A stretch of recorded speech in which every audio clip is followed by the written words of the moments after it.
ki chaka bo lwa pal yala to wa nga pa ne yot kam jan nan ngu de de nyo ke ta ni kar ngo wa de me ya no ya nya gwa ka nya yang chat ko ro gwa ni yan wai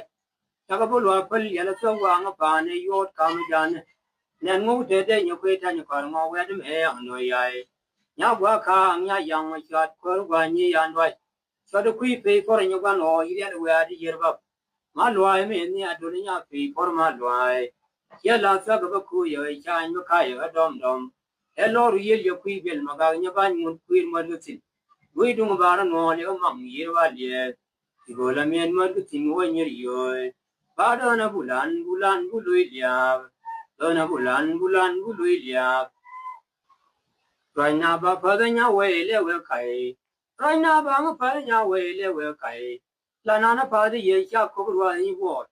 大概罗一往别人家罗一地扛，家的苦人呢，别人家为人家了不得，一般就是看来的也个，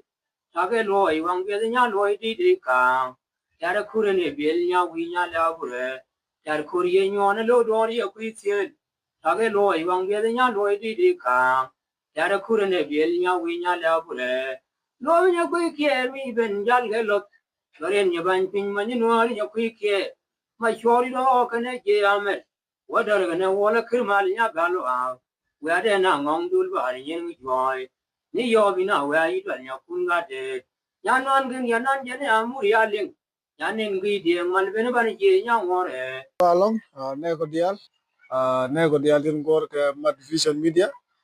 tam kita shop ko bana tekel ka gadan fananan matasinna wan mala wea ket din nuar dial tam shi gwa cha ke shi gwa shop ko cha ka je ka ja ka ja ben gwa tetina Mad Visions Media cha gor long be gadan ne beje